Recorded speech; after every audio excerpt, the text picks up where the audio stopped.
男嘉宾钱先生29岁，来自甘肃，自由职业；女嘉宾王女士27岁，来自甘肃，自由职业。来，有请两位，有请。欢迎两位哈，结婚已经3年了是吧？是。对。有娃没？有。有。多大？2岁。男娃女娃？男娃。今天是您要来的是吗？对，是我要来。要来干啥呀？他平时生活就是太大男子主义了，而且还总是爱挑我毛病。他会发脾气吗？经常发脾气。他为什么事儿发脾气？我记得那次我们安灯的事嘛，他装了好久没有装上，我在旁边我好声好气的说，我说你要不下来休息会儿，待会儿再安嘛。话还没说完，就他那个把那灯直接啪的一声甩在地上，然后他还冲我吼。当时装灯装了半天挺累的，也比较烦躁，比较着急。他就在旁边一直说个没完没了的。不是，人就让你下来歇会儿嘛。灯不好装，装了半天，我就有点着急。这灯摔坏了？坏了呀，新买的灯被他摔了。然后呢，再买一只，还是换了个别的？再买了一只。是同款吗？不是，太有心计了，知道自己永远也装不上了，弄了一只简单的，是吧？是。这事儿我也干过，要不然觉得特没面子，是吧？是。还干过什么事儿？还有就是家里那个床，本来之前是放那个位置，然后我就想着要把那个位置换一下吧，就跟他商量。他看了，哎呦，觉得可以。然后到第2天了，就吃过饭，我说我们俩搬床吧。他在一直玩手机，也没理我，我就拉了他胳膊一下。然后当时他一下就变脸了，踹了那个床一脚，那个新床也是被他踹坏了。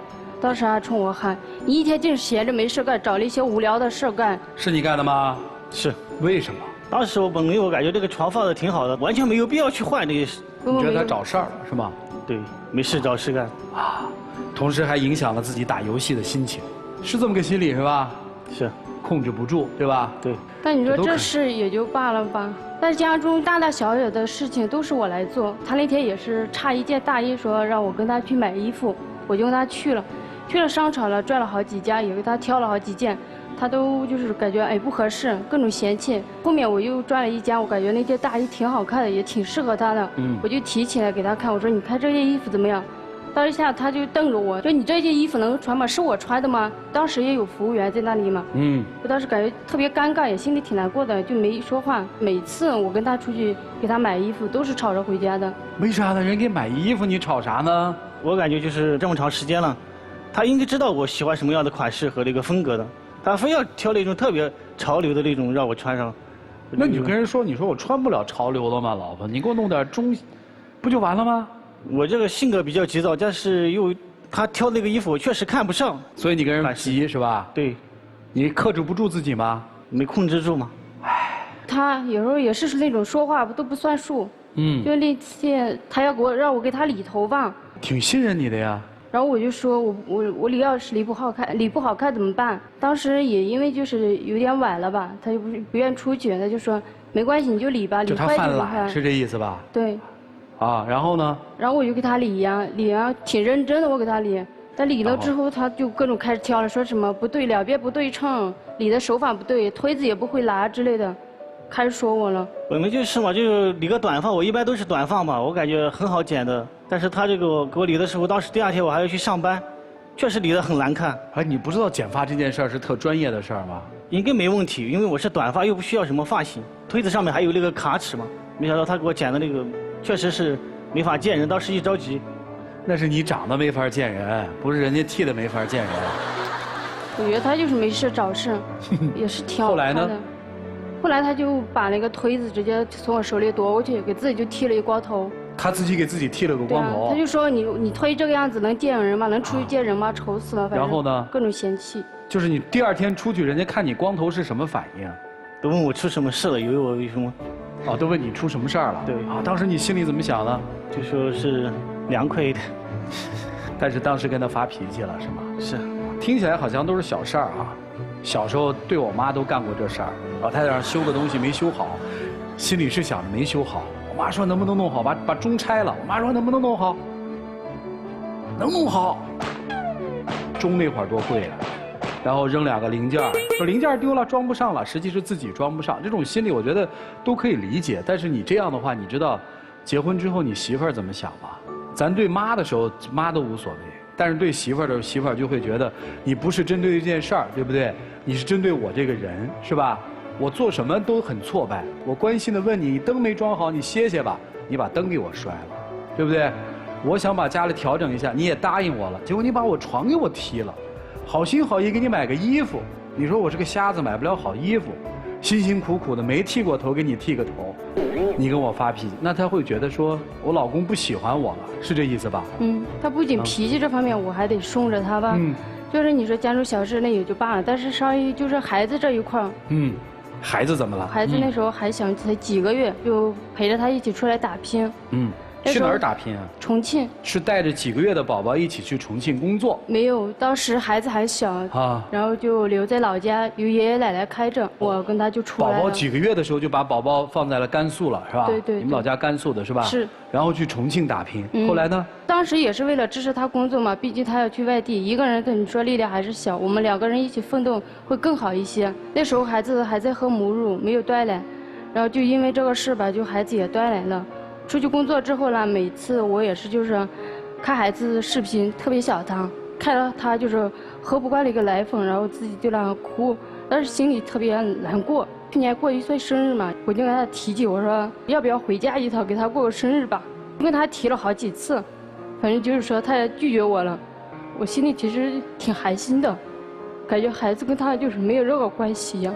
说说你的想法，别绷着。当时我们从老家出来也就刚刚上班2个多月，回家的话对工作也是有影响的。毕竟你是刚刚到一个单位上班，所以说我当时就给他说了，我说我们先工作为主嘛，先把工作稳定下来，等过一段时间，我们再请假回家看孩子。你想儿子吗？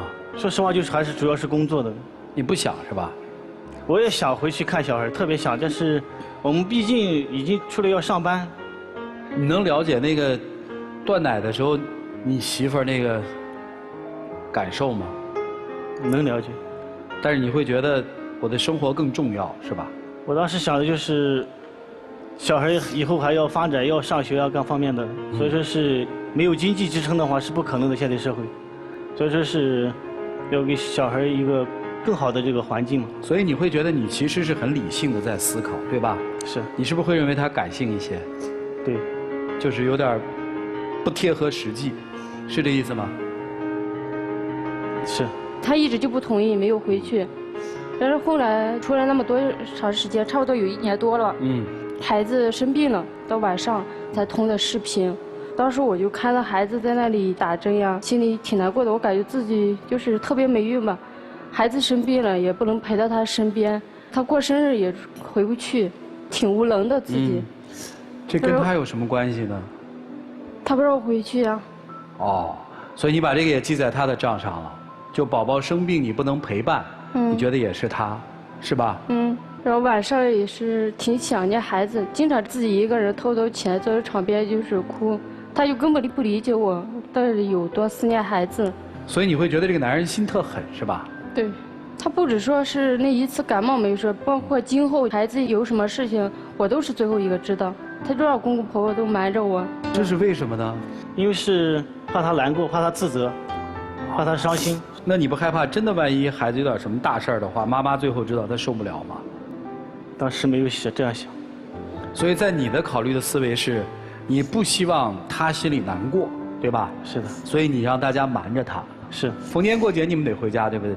记得那次就是过年回家嘛，当时特别激动，因为马上回去要见到孩子了。但是呢，当回到家里之后，就是见到孩子，我就想上前去抱他的时候，但是他就扭着脸，各种抗拒，就不愿你抱，而且甚至就是见到你就是跟他陌生人一样那种躲着你往后退，你去抱他吧，逗他，他都不理你。因为没带嘛，对不对？对。当时心里特别酸楚，经过这些事之后，我就想把孩子接到自己身边，有个什么生病呀，你说自己要是有什么事儿，我都能看得到。就是带着孩子去重庆打工，是这意思吧？是这样。不同意。跟他说了，每次一提到这事儿，他就跟我吵。那为什么呢？毕竟孩子还小，如果带过来的话，我们没有能力去照顾。我就想着我们2个稍微稳定一点，经济条件稍微好一点的时候，孩子再大一点的时候，可以接到身边。你的意思就是上幼儿园的时候就可以接过来了，是吧？是的。你这次来是要干嘛呢？我就是想他平时生活中把他那个大男子主义稍微改一个，还有脾气这一块儿，或许有时候以后你说有个什么事情吧，两个人就是说可以商量一下，多听一下我的建议，理解一下我，不是说什么事都让我顺着他，这也真的活得挺累的。那您是怎么想的？就孩子来了以后的生活方式是什么样的？想过吗？接过来他可以正常上班，我带孩子，我可以在家里干一些其他的，比如说网络兼职啊这一块儿，虽然说没有上班挣得多吧，但我感觉这样就是陪着孩子，这种就是说能够跟孩子就是你在家里带一块孩子，然后找一个在家里能做的工，对对对，是吧？是这意思吗？嗯。你跟他说过吗？提到过这样，反正他就不同意，只要那这个一提到孩子行不行啊就同意。我感觉网络兼职现在很难做。所以你担心的是，孩子来了以后，你们的收入水平下降。是，你是觉得你是很冷静和理性的，就是觉得你爱人有点过于的感情用事了，是这意思吗？好了，就是这么一对夫妻，应该怎么办呢？来，我们一起进入新阳美容 APP 丘比特问卷。先来说脾气大这件事儿哈，脾气大的人为什么？因为能力弱，他办不到，他成功不了，所以呢，他又着急，怎么办？只能把这种情绪发泄出来。但是往往这个时候你发泄出来的情绪，针对的那个人是谁？是在你身边最亲近的人。刺耳的话是一把无形的刀，它会让你的爱人变得无比的痛苦。你的每一句出言不逊，对他来说比一个巴掌、一个拳头都要疼。你要做的第一件事情是，学会好好说话。接下来说孩子的事儿啊，您别说分开那么久，我出来录节目2天回家，我儿子都不带理我的。这是一个当妈的人最悲痛的事情。我真的一点不夸张，我跟我们家阿姨吃醋，我气得都跺脚哭。我说他怎么过去抱你不抱我？您一直强调我为了他以后，我为了他以后，我为了现在生活稳定。可是您知不知道，您现在生活稳定了之后，你想要的曾经的那种生活可能就没有了呢？你稳定是为了什么？是为了孩子能陪在身边，是为了自己的家庭能够和睦。可是现在您的家庭都成这样了，您觉得您再努力奔那个有什么目的呢？所以先把眼前眼下这点事儿解决了，让妻子舒心了，您奔的那个幸福才是有目的的呀。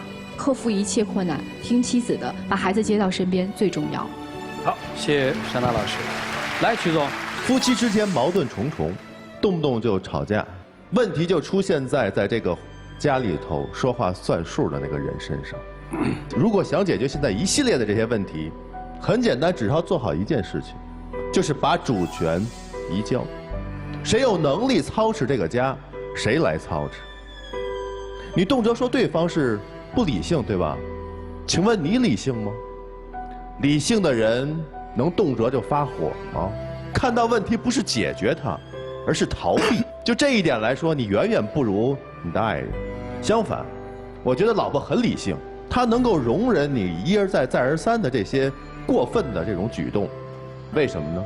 她知道你可能是外头工作的确很辛苦，你竭尽全力了，有些事情不是我的错，但是我包容了。她唯一做的一件错事儿，也就是不理性的事儿，就是太宠着你。你所有的这些问题都是她宠出来的。女孩儿，就是因为你这样把这个特权给她了，所以造成了现在家里这个状况。我觉得一定要你当家做这个主。如果你早就做主了，孩子早就在身边了，其乐融融，让老婆做主，可以不可以？可以。孩子尽快接回来，孩子在身边，成长是需要陪伴的。就这样。好，谢谢曲总。杨老师。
把气儿撒出来，那叫本能；把气儿压下去，那叫本事。很多情形之下，之所以发脾气，之所以倒打一耙，把一些气儿都找到他身上去，是因为你自己虚张声势，你知道自己理亏，你企图用这样的一种方式，用恼羞成怒来掩盖自己内心的错误。治这样的纸老虎，最重要的方式就是你要告诉他，我是个有主。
来吧，接下来一起进入那几天喝古方红糖真情60年。老婆，平时我太以自我为中心了，做事没有考虑过你的感受。现在想一想，确实很难受的。还有，没有想过你做母亲的感受。作为女人，都特别思念孩子。我知道想到自己了。回去以后，我们做什么事，我都会听取你的意见，跟你商量，把孩子接到身边，我们一家团聚，把日子过好。这次我要跟你说声对不起，以后你要看我的表现吧。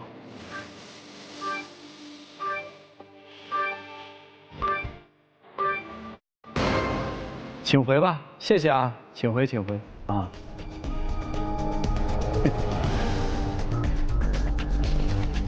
来，请关门。